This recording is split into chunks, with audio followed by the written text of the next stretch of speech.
I had these obsessive desires and thoughts wanting to control them, to, I don't know how to put it, possess them permanently. And that's why you killed them? Right, right. Not because I was angry with them, not because I hated them, but because I wanted to keep them with me. And as my obsession grew,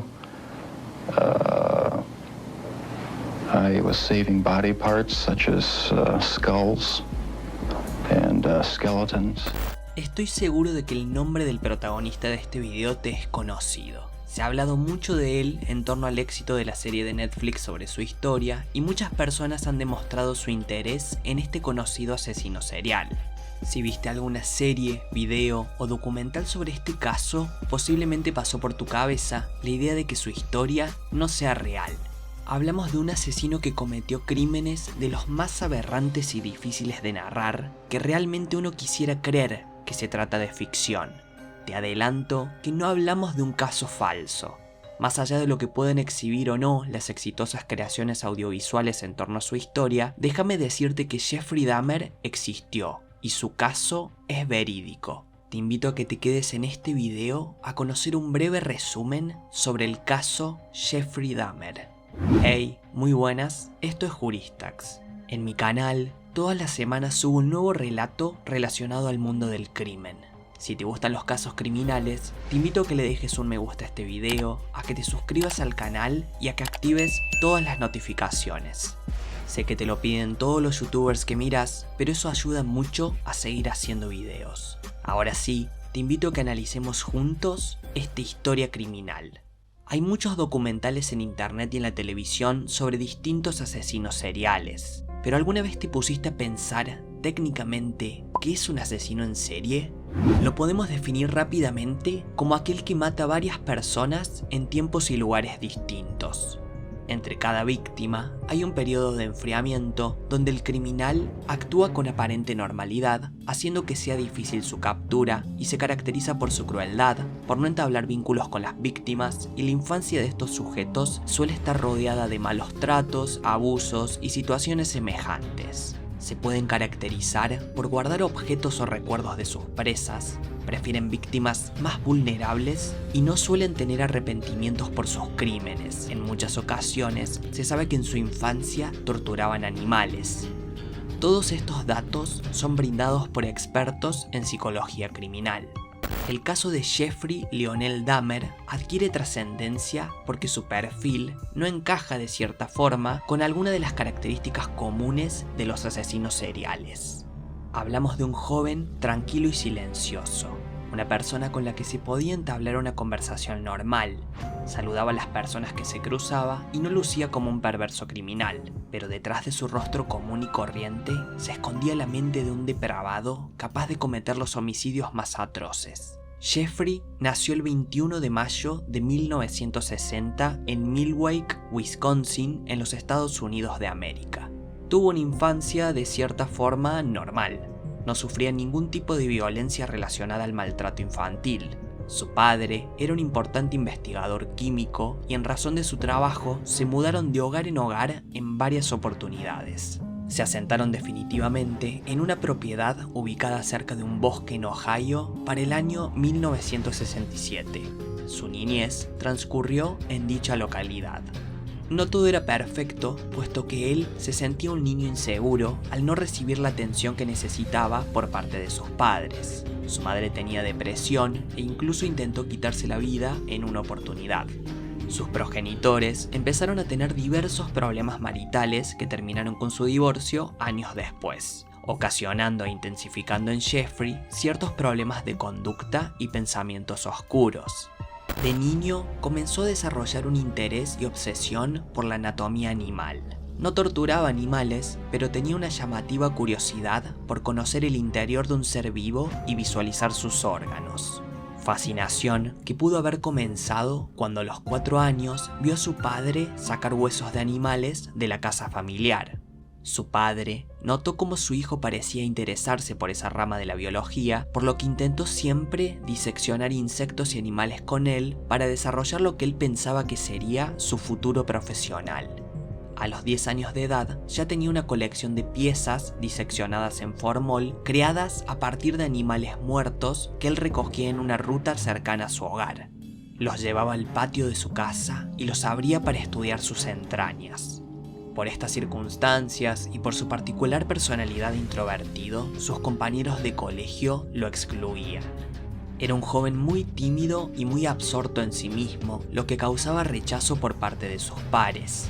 Además, por problemas en su hogar, empezó a dar la imagen de un joven preocupado y afligido. Se volvió solitario y a tener pensamientos rumiantes en su cabeza. Empezó a beber a la edad de 14 años. Su consumo problemático de alcohol a corta edad lo llevó a tomar cervezas y alcoholes fuertes en las horas del día e incluso en horarios escolares. Conforme pasaba su adolescencia, comenzó a desarrollar fantasías y deseos homosexuales que trató de reprimir con todas sus fuerzas. Según admitió posteriormente Jeffrey Dahmer, empezó a fantasear con dominar y controlar a una pareja masculina que sea completamente sumisa. Comenzó a transitar autopistas en búsqueda de hombres. Quería encontrar a aquellos que estuviesen haciendo dedo en la ruta. Tenía el deseo de toparse con varones en esas condiciones para hacerlos subir a su vehículo e intentar acostarse con ellos. Jeffrey cometió su primer asesinato en el año 1978. Su primera víctima fue Steven Mark Hicks. Este sujeto iba haciendo dedo por la autopista cuando el protagonista de este caso se detuvo para llevarlo. Lo invitó a su hogar con el pretexto de beber unas copas y Steven aceptó. Obviamente sus intenciones eran otras. Él quería seducirlo y tener relaciones con él. Pero en algún punto de la conversación, cuando su víctima empezó a hablar de mujeres, se dio cuenta de que no respondería positivamente a sus insinuaciones. Luego de varias horas de beber, escuchar música y charlar, el encuentro estaba por finalizar. Steven se quería ir, pero claramente Jeffrey no quería que se vaya. Cuando se estaba por retirar, lo golpeó por detrás con una barra de hierro. Al caer al suelo inconsciente, lo estranguló y asfixió hasta quitarle su vida. Al verlo allí tirado, le quitó su ropa, tocó su pecho con sus manos y luego se masturbó mientras estaba sentado sobre el cadáver y luego abusó del mismo. Al día siguiente, desmembró su cuerpo parte a parte y colocó los restos en bolsas de plástico. Las cargó a su auto y decidió llevar todo a un basurero cercano. Mientras iba conduciendo, bastante afectado por lo que vivió, iba a gran velocidad y sin total control de su vehículo. Fue detenido por policías que supervisaban el tránsito. En ese estado, tuvo que conversar con un agente quien lo interrogaba por su forma errática de conducir.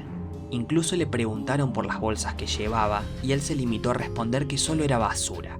Le hicieron una prueba de alcoholemia y pasó el test de alcohol mínimo permitido en sangre. Solo le hicieron una multa y prosiguió su camino. Luego de esto, desistió de ir al basurero y regresó a su casa. Dejó los restos en el sótano.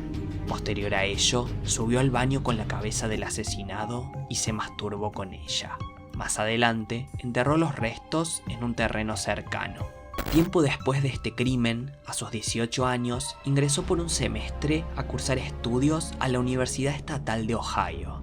Poco tiempo mantuvo esta condición de universitario, ya que su adicción a beber le ocasionaba numerosos problemas y afectaban notablemente su desenvolvimiento social. El siguiente hecho criminal que cometió fue con una víctima de 13 años de edad. Jeffrey Dahmer le ofreció al niño $50 para que posara para unas fotografías. En un contacto cercano con él, lo acarició con sus manos. Esto asustó al joven y se fue rápidamente. Los padres del menor hicieron la denuncia a las autoridades y por ello se sustanció un proceso judicial que le costó a Jeffrey 10 meses en prisión. Para inicios del año 1979, su padre lo convenció de enlistarse en las filas del ejército norteamericano. Realizó su instrucción básica y se formó como militar. Fue reprendido en muchas oportunidades por intoxicación. Le tocó prestar servicio por un tiempo en Alemania y debido al abuso del alcohol, su rendimiento empeoró y se le consideró inapto para el servicio militar, por lo que fue dado de baja. Al regresar a su hogar, todavía se sentía afligido por el asesinato que había cometido. Desenterró los restos de Steven, destruyó sus huesos y los esparció por la maleza. Sentía mucha culpa y mucho miedo. Por su mente transcurrían ideas y pensamientos oscuros que él quería alejar. Hizo un gran esfuerzo por dejar el alcohol. En 1981 se fue a vivir a Wisconsin con su abuela. El padre de Jeffrey hacía un gran esfuerzo en intentar encarrilar la vida de su hijo. Esperaba que con el cambio de ubicación pudiese alejarse de la bebida, encontrar un trabajo y vivir dignamente. Por un tiempo fue capaz de hacerlo. Se refugió bajo los preceptos de la iglesia y vivió célibe durante algún tiempo, separado de sus impulsos homicidas y sexuales. Con el pasar de los meses, pensó que podía satisfacer sus deseos sin afectar la vida de nadie. Durante 10 largos años no participó activamente de ningún crimen, pero en algún punto sus instintos se tornaron más fuertes que él. Volvió a beber y comenzó a frecuentar boliches gays. Cometió varias faltas que le costaron arrestos, como ser ebriedad escandalosa, exhibiciones obscenas y semejantes, pero ninguna de ellas se comparaba con el asesinato que seguía. En 1987 conoció en un bar a Stephen Toomey. Dahmer desarrolló lo que sería su modus operandi. Su plan era conocer hombres y administrarles somníferos que les daba mediante bebidas con sedantes, para luego esperar a que se duerman y realizar sus depravados actos. Con su nueva víctima fueron a un hotel donde había reservado una habitación para esa noche. Según dijo el criminal, no tenía intenciones de asesinarlo, sino que solo pretendía drogarlo y acostarse a su lado mientras exploraba su cuerpo. Sin embargo, a la mañana siguiente, Dahmer se despertó y encontró a su pareja tumbada bajo él en la cama, con el pecho aplastado, con moretones y rastros de sangre. Dice no recordar lo que sucedió, pero era claro que había cometido un homicidio. Asustado, sin poder recordar cómo llegó a ese resultado, adquirió una gran maleta y metió el cadáver en la misma. También tuvo relaciones con el cuerpo. Lo mutiló y solo se quedó con la cabeza, que hirvió y blanqueó para mantenerlo como una especie de trofeo. Para el proceso de desmembrar los cuerpos, actuando como un experto del bajo mundo, separó la cabeza, los brazos y las piernas del torso. Fileteó los huesos del cuerpo antes de cortar la carne en pequeños trozos y a continuación colocó los restos en bolsas de plástico. Envolvió los huesos dentro de una tela y los hizo astillas valiéndose de un mazo para luego deshacerse de todo excepto de la cabeza. Conservó el cráneo y lo utilizó como estímulo para la masturbación. En este punto, el protagonista de este caso comenzó a buscar activamente víctimas, la mayoría de las cuales encontraba en bares o boliches gays a las que solía traer para posteriormente iniciar su modus operandi, o sea, drogarlas para poder abusar de ellas y ya inconscientes poder asesinarlas mediante estrangulamiento.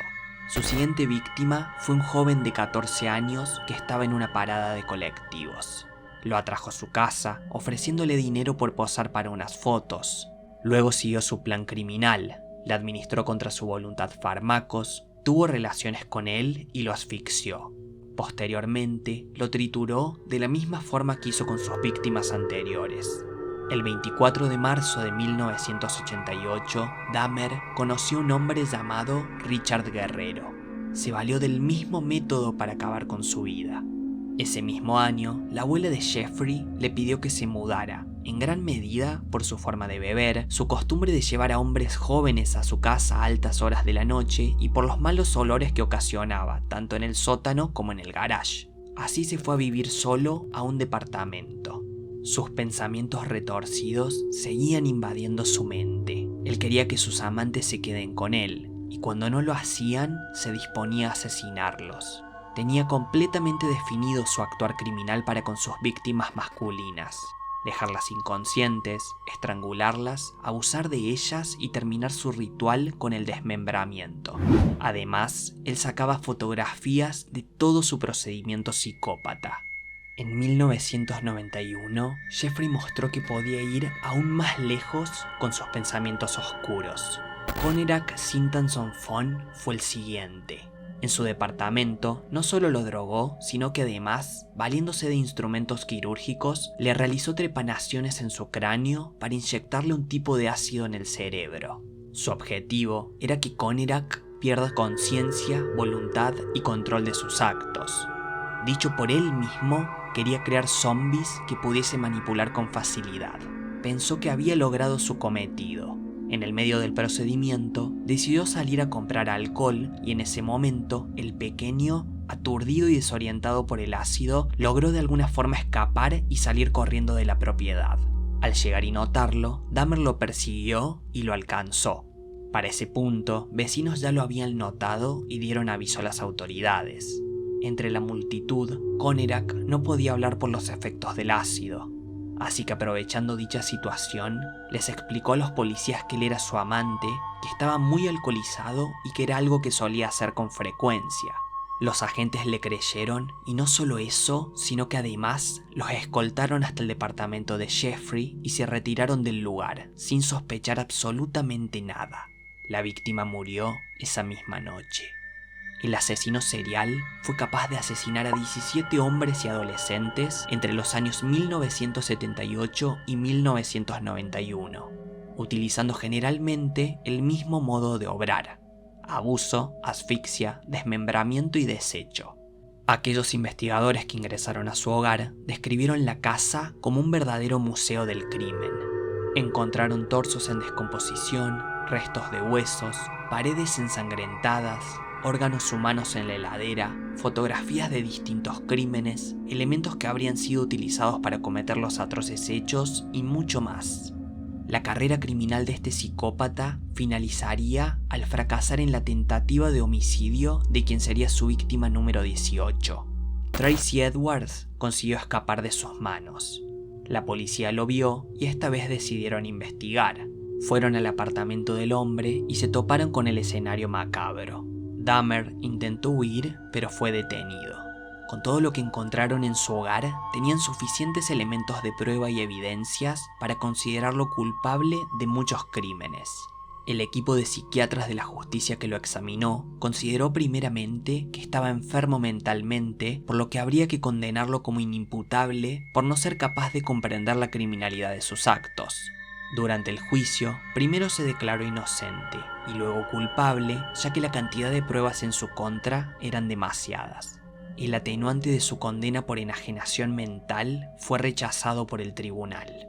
Fue declarado mentalmente sano y responsable penalmente por sus actos, recibiendo una pena de prisión equivalente a 15 cadenas perpetuas. Confesó todo lo que hizo. También admitió haber practicado canibalismo y haber devorado los bíceps de una de sus víctimas. Señaló que se masturbaba ante los trozos humanos y los cráneos de aquellos que consideraba hermosos. Contó a los policías que tenía la sensación de poder permanecer al lado de ellos si los mataba. Al iniciar su estadía en la cárcel, no tenía contacto con otros prisioneros por cuestiones de seguridad. Él mismo solicitó que se le permita interactuar con otros reclusos y comenzó a vivir por un tiempo una vida ordinaria de un reo. Hacía tareas de limpieza y compartía tiempo con ellos. Mantenía ciertas actitudes que no eran agradables para sus compañeros condenados, como así tampoco para los funcionarios de la prisión. Él falleció en la penitenciaría al verse partícipe de un altercado con otro prisionero. Los informes apuntan a que Christopher Scarver asesinó a Dahmer cuando él y otro recluso se quedaron a solas para limpiar el gimnasio del establecimiento. Sin custodia de los guardias, el recluso lo atacó con una barra de metal y provocó su muerte. Así fue como finalizó la vida de este reconocido asesino en serie. Me parece importante destacar que pudo cometer todos estos hechos durante tantos años, ya que las víctimas que se llevaba no eran denunciadas como desaparecidas, lo que facilitaba su actuar, permitiendo procurarle cierto grado de impunidad. La gran cuestión es, ¿realmente era un hombre mentalmente sano y comprendía la criminalidad de su obrar? ¿O efectivamente tenía ciertas afecciones mentales que lo tornaban inimputable? Durante el juicio se le habían diagnosticado ciertos trastornos mentales, pero que no fueron tenidos en consideración al momento de condenarlo. Por un proyecto de reurbanización, el departamento y el edificio donde vivía ya no existe. Sin dudas, es un caso que tiene mucha información y que es muy curioso dado el perfil criminológico del protagonista. Coméntame qué otros datos conoces de este personaje. Espero que este video realmente te haya gustado. Si así fue, por favor no te olvides de dejarlo en me gusta y compartirlo con quien quieras para que vea este resumen. Gracias por ver, nos vemos en el próximo video.